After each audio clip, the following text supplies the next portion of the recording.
Hi friends, welcome to our channel. இன்றைக்கி நம்ம சேனலில் ஒரு நல்ல குவாலிட்டியான ஒரு 3 சாதா ஃபீமேல் தான் சேல் போஸ்ட்டு போட்டிருக்கோம். இது நம்ம நாகப்பட்டினம் வழி போகிறாங்க. இந்த பேட் எல்லாமே நம்ம நாகப்பட்டினம் ஆர்கே லாஃப்ட் ராஜகுமார் அண்ணன் லைன் போகிறாங்க. 3மே ஃபீமேல் போகிறாங்க தான். இந்த பேடோட ஏஜ்லாம் பார்த்தீங்கன்னா ஒரு 2லேருந்து ஒரு 3 வயசு இருக்கும். நல்ல குவாலிட்டியான பேட் தான் சேல் போஸ்ட்டு போட்டிருக்கேன். இது எல்லாமே அவங்கள்ட்ட உள்ள ஸ்டாக் பேடில் வச்சுருந்தது, ஹோல்ட் பண்ண பேடுங்க தான் எல்லாமே. இந்த புறாங்களோட ஒவ்வொரு பேடோடையும் ஐசைனு அப்புறம் ஸ்டாண்டிங் வீடியோலாம் எல்லாமே இதில் கொடுத்துருக்கேன். இந்த பேடு யாருக்காவது வேணும்னா அண்ணனை பர்சனலாக கான்டாக்ட் பண்ணிங்க. ஏஜ் பார்த்தீங்கன்னா ஒரு 2லேருந்து 3 வயசு தான் இருக்கும். 3மே ஃபஸ்ட் கிளாஸான பேடு, ஸ்டாக் பண்ண பேடு தான். அவங்க நம்பர் டிஸ்கிரிப்ஷனில் தரேன். யாருக்காவது வேணும்னா மறக்காமல் கான்டாக்ட் பண்ணுங்கள்.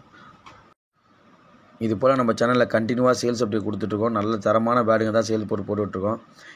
இது போல் நம்ம சேல்ஸ் அப்டேட் தெரிஞ்சுக்க நம்ம சேனலை மறக்காமல் லைக் பண்ணுங்கள், ஷேர் பண்ணுங்கள், சப்ஸ்கிரைப் பண்ணுங்கள் ஃப்ரெண்ட்ஸ். தேங்க்யூ.